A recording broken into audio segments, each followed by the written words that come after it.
Radio Publique Africaine.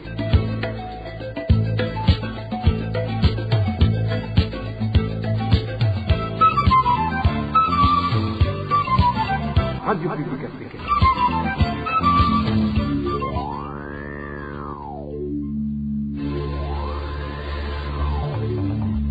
C'est le moment de suivre le journal parlé en français.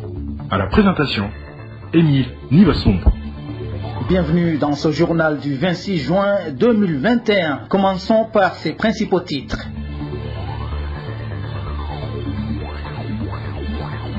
La CNTB appelle à la dénonciation en justice des personnes qui se feraient passer pour ses employés pour escroquer la population. Le porte-parole de cette commission des terres et autres biens en a parlé hier dans une conférence publique. Et l'OLUCOM dénonce des magouilles observées dans l'octroi des marchés publics. Il réagit aux manquements signalés sur le projet de construction du barrage Djidji Murenge. Et la destruction des constructions jugées anarchiques se poursuit. Certains habitants des villes de Bujumbura et Gitega dénoncent en 2 poids 2 mesures. Voilà pour le sommaire. Dans un instant, le développement.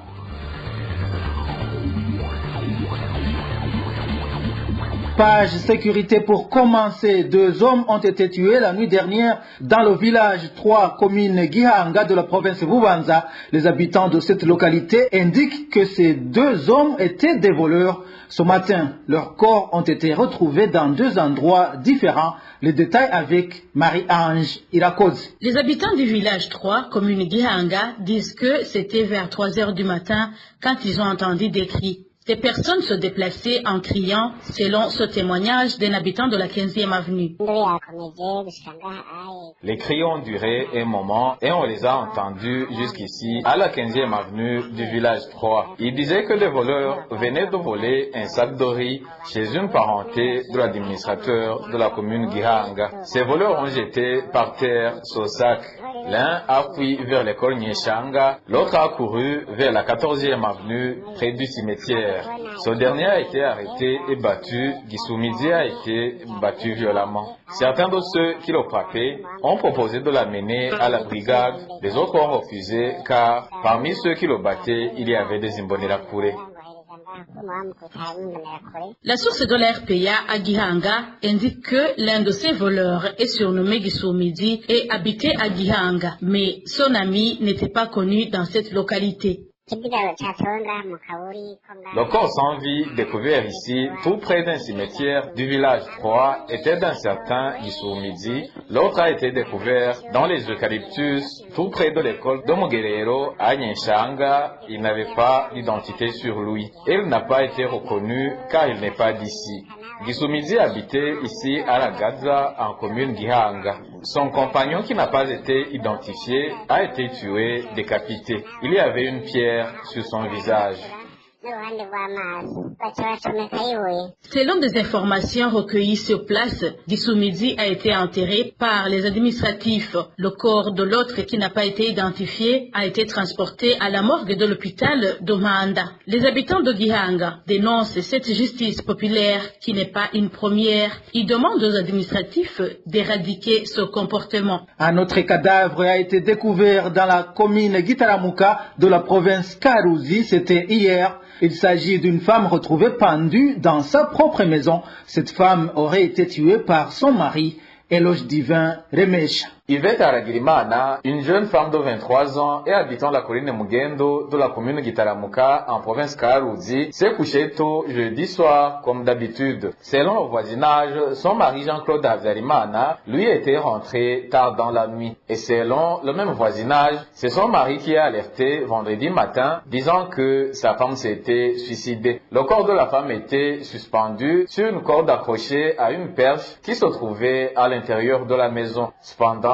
les voisins privilégient plutôt la piste d'un meurtre.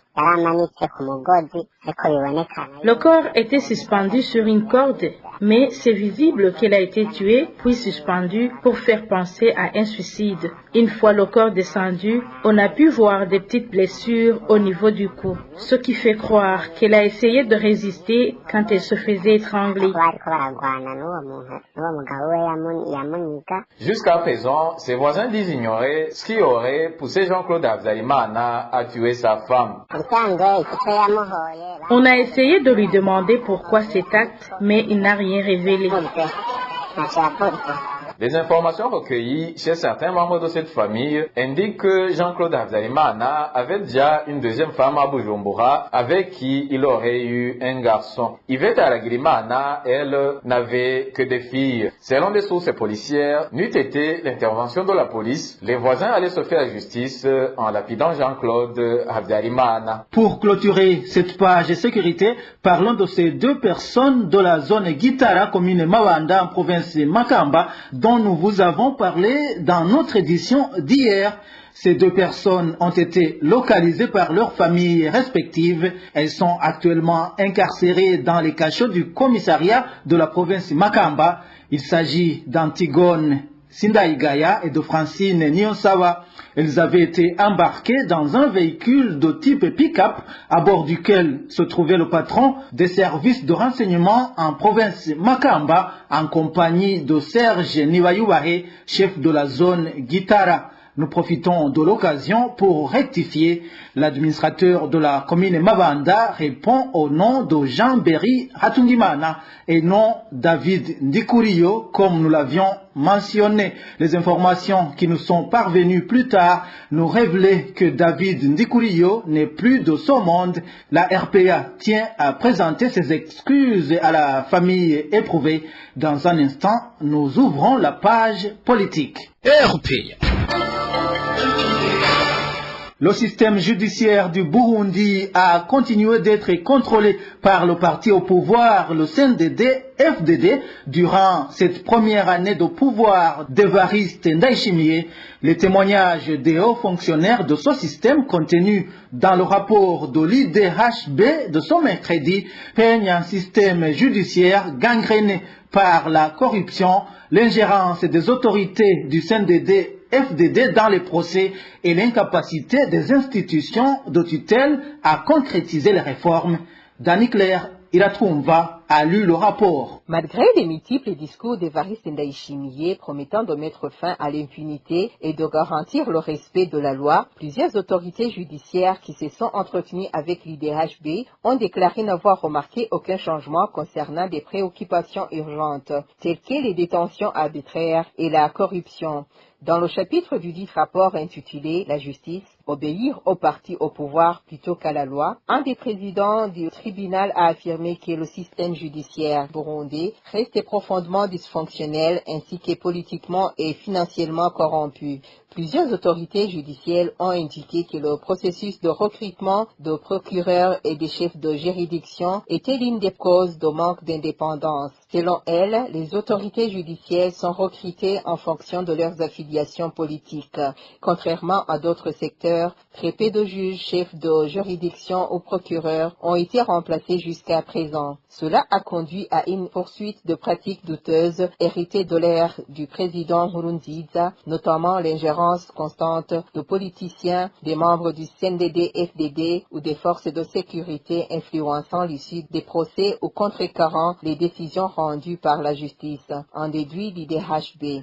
Certains magistrats interviewés par ces dernières ont quant à eux fait savoir qu'un procureur respecte le secrétaire principal du parti au pouvoir plutôt qu'à la loi. Certains procureurs et juges préfèrent alors demander leur avis à l'autorité politique ou policière ou prennent des décisions anticipatives et préventives qui reflètent les souhaits des puissantes autorités gouvernementales ou des membres du service de renseignement impliqués dans ces affaires. Certains pensent que le problème d'indépendance de la justice a été aggravé par le manque apparent d'influence de la ministre de la Justice, Janine Nividi. Dans son rapport, des magistrats ont décrit la ministre très proche du président Ndayishimiye comme une simple figure de proue. D'autres encore trouvent qu'elle semble absente et incapable de contourner des fonctionnaires incompétents ou corrompus. Les propos des autorités judiciaires recueillis par le rapport de l'IDHB font également état de la rareté des poursuites contre des officiers supérieurs ainsi qu'une baisse de nombre de cas politiques. Malgré la récente décision de grâce présidentielle, l'IDHB rapporte que nombreux sont les gens toujours aux prises avec l'inertie écrasante du système judiciaire. Il déplore les cas de détention arbitraire, de prolongation de détention préventive, les condamnations à l'issue des procès inéquitables ainsi que l'emprisonnement d'un nombre inconnu de personnes qui ont purgé leur peine ou ont été acquittées. En définitive, bon nombre d'autorités judiciaires doutent toujours de l'impact des promesses du président Ndayishimiye parce que, explique-t-il, il n'existe aucun processus en place pour leur mise en œuvre. Et les ont décrites comme des discours politiques ou des manœuvres pour attirer un soutien extérieur. Dans notre édition ultérieure, nous vous parlerons de la définition de la liberté de la presse telle qu'explique par l'IDHB dans le rapport Ndayishimiye un an après. Parlons gouvernance sans transition. En 2013, le gouvernement burundais a initié la politique de Charroi Zéro, une politique qui visait la réduction des dépenses que le gouvernement engagé pour l'entretien et la réparation de ses automobiles. 7 ans après, la politique n'a pas encore changé grand-chose. Décryptage de Francine Mahoro. Dans le but de la gestion des transports administratifs dans différents domaines de l'État, depuis l'année 2013, le gouvernement de Pierre Nkurunziza avait mis en place un décret numéro 100/22 du 30 janvier 2013 portant mode d'organisation et de fonctionnement du transport administratif dans la politique de Charroi Zéro. Ce décret précisait les domaines qui devraient garder les véhicules et le nombre de véhicules pour chaque ministère, mais aussi les personnes éligibles pour bénéficier de ces véhicules, que ce soit parmi les fonctionnaires de l'État et ceux du secteur privé. L'une des attentes majeures du gouvernement dans la politique de Charroi Zéro était de réduire les dépenses de l'État dans l'achat du carburant ou encore dans l'entretien de ces véhicules, des dépenses estimées à 10 millions de dollars par là, du moins selon le journal Burundi Echo. Néanmoins, ce décret n'a malheureusement pas changé beaucoup de choses. En effet, jusqu'à aujourd'hui, ces véhicules n'ont pas été réduits comme escompté, et c'est dans différents ministères.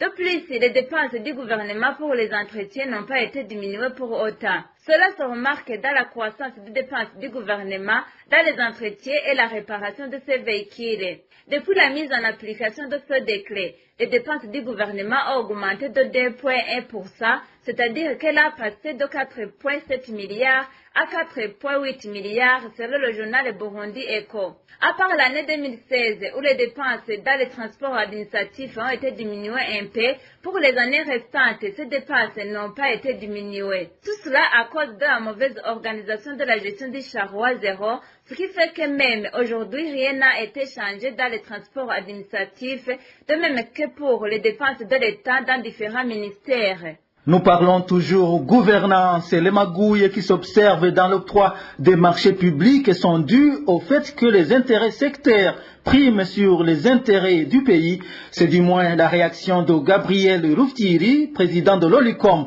qui rappelle que la grande partie du budget de l'État est allouée aux marchés publics.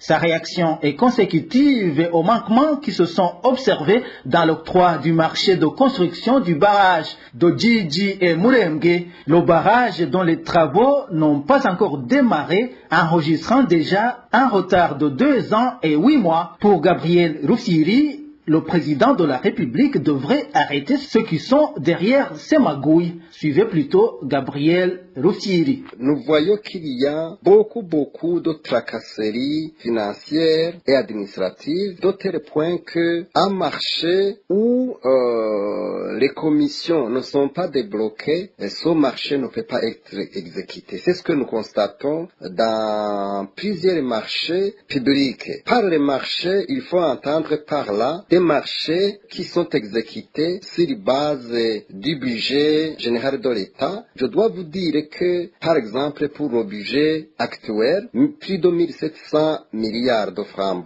70% de ce budget est orienté vers le marché public. Vous voyez vraiment l'ampleur, le niveau considérable de ce budget. Nous pensons qu'il faut vraiment une stratégie globale de lutter contre la corruption dans le domaine des marchés publics, mais ça demande un effort considérable. Mais comme la Constitution, à son article 69, stipule clairement que les biens publics sont sacrés et inviolables. Donc, toute personne, toute personnalité qui viole ce principe, il est considéré comme une autorité, un serviteur qui fait de la trahison. Nous insistons à ce que le président actuel, qui prononce tous les jours les discours de lutte contre la corruption, puisse refaire. Certes, il a commencé, nous voyons qu'il est en train de prendre des mesures dans certains secteurs, mais nous demandons que ces mesures soient étendues et surtout établir des critères objectifs pour que tous les corrompus soient écartés dans la gestion des affaires publiques. Mais aussi, en plus de cela, il faut que tous les contrats soient révisés. Bien évidemment, il faut que ces contrats soient révisés en respectant la loi pour que l'État ne paye pas cher. Gabriel Rufiri, c'est le président de l'Observatoire de lutte contre la corruption et les malversations économiques. Clôturons cette page gouvernance en évoquant ce qu'a déclaré hier le porte-parole de la Commission nationale des terres et autres biens. Il nie que des agents de cette commission reviennent sur des affaires déjà traitées par la CNTB et portées devant d'autres instances. Lors de la conférence publique animée par des porte-paroles des différents ministères, Daniel Ngendakumana a fait savoir qu'il s'agit des gens qui usurpent l'identité de la commission.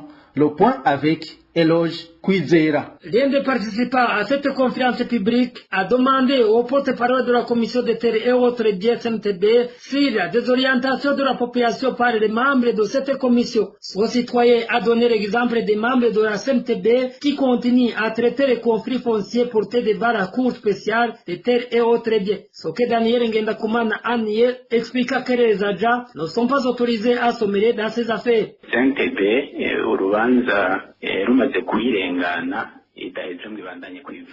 Lorsqu'un dossier a déjà dépassé le niveau de la CNTB, je voudrais vous dire que la CNTB n'y revient pas.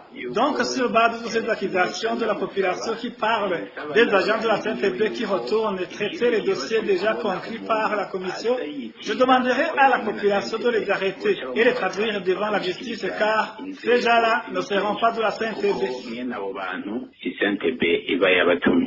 Interrogé si le délai qui reste à la CNTB est suffisant pour vider toutes les affaires qu'elle a, Daniel Ngendakumana a répondu que seul le président décidera si la commission a besoin d'un temps additionnel ou non.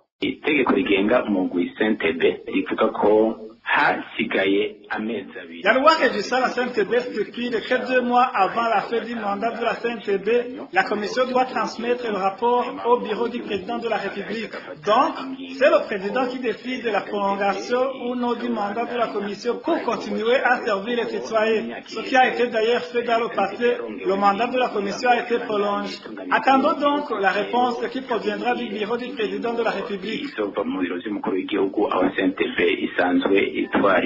Jusqu'au 31 mai cette année, la CNTB avait plus de 22 000 dossiers à traiter. Le délai de fonctionnement de la commission prendra fin le 13 mars 2022. Dans une fraction de seconde, nous parlons de la destruction des constructions jugées anarchiques dans les 2 capitales du pays.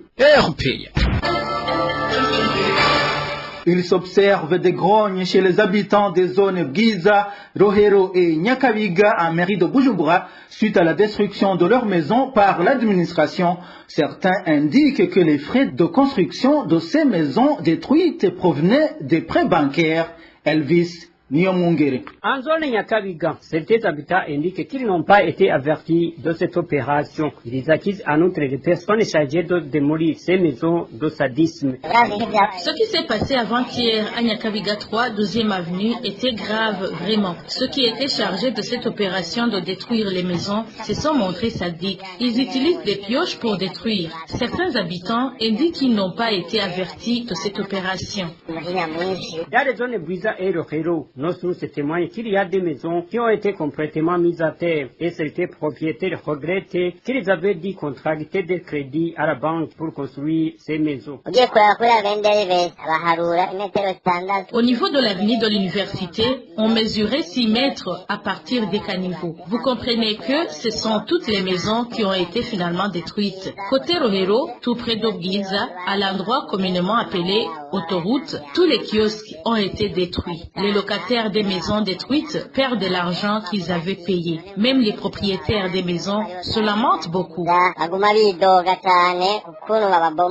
À Merito Bujumbura, cette opération a commencé avec les maisons construites nord-ouest des routes principales. Pour le moment, dans certaines zones, l'opération vise déjà des maisons se trouvant le long de petites routes des quartiers. Ces grognes sont également signalées chez les habitants des quartiers de la ville de Gitega dont leurs maisons ont été démolies car se trouvant à moins de 6 mètres des routes principales, ils reconnaissent leurs erreurs, mais ils dénoncent la politique de 2 poids, 2 mesures.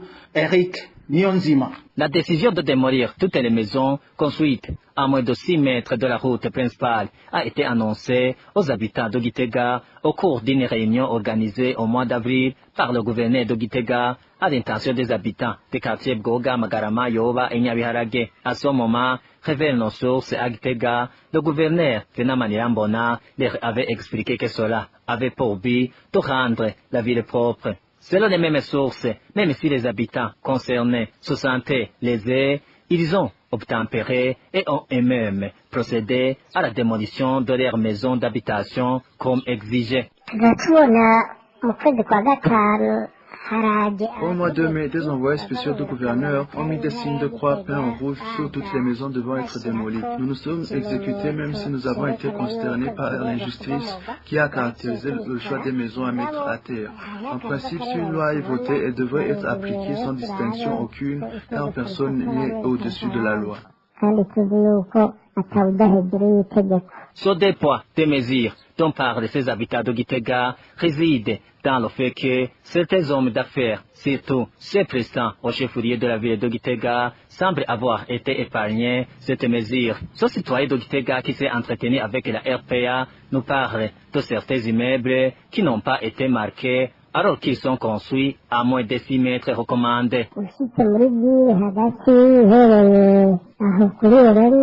Certains immeubles et bâtiments comme l'hôtel Helena, la banque BGF, les maisons de certains hommes d'affaires dont Mukawira, Kararakia, Philippe, etc. sont construits à moins de 6 mètres de la route principale, mais aucun de ces appartements n'a été marqué.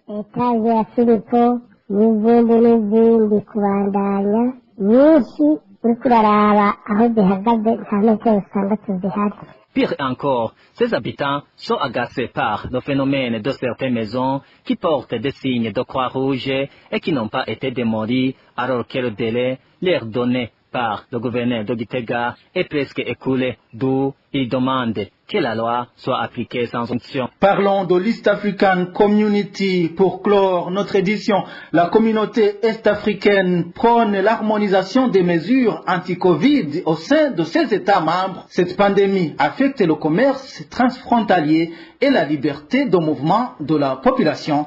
Onésime Dushimagidze. Le président de l'Assemblée législative de l'Afrique de l'Est a déclaré mardi dernier qu'il est essentiel que les États membres adoptent une approche uniforme dans la lutte contre la propagation du coronavirus, selon le journal de East African. Nous appelons les États membres à examiner les possibilités d'harmoniser les mesures que nous prenons en tant que région, afin que nous ayons une approche commune pour que la population, même en période difficile de la pandémie, puisse continuer à profiter des avantages de l'intégration, a déclaré Martin Gog. Cela survient alors que la sous-région lutte toujours contre la propagation de la COVID-19, certains pays imposant des fermetures, tandis que d'autres ouvrent les frontières.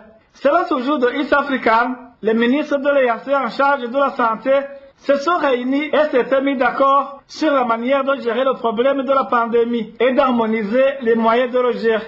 Mais cela n'a pas été mis en application selon le journal de East African, qui cite Denis Namara, député ougandais de l'Assemblée législative de la communauté est-africaine. En mai 2021, le Conseil sectoriel de la communauté de l'Afrique de l'Est sur le commerce, l'industrie, la finance et l'investissement a exhorté le comité de coordination régionale de l'EAC à revoir et à harmoniser les frais de test COVID-19 ainsi que la validité et la reconnaissance mutuelle des certificats. Ceci rapporte toujours de East African afin d'assurer la sécurité et la circulation fluide des biens et des personnes dans la sous-région. Voilà, c'est la fin de notre journal du 26 juin 2021. Merci à toute la rédaction et à l'équipe technique. Merci également à vous, chers auditeurs, pour nous avoir suivis. C'était Émile Niwasumba à la présentation. Je vous souhaite de passer un bon week-end. Au revoir.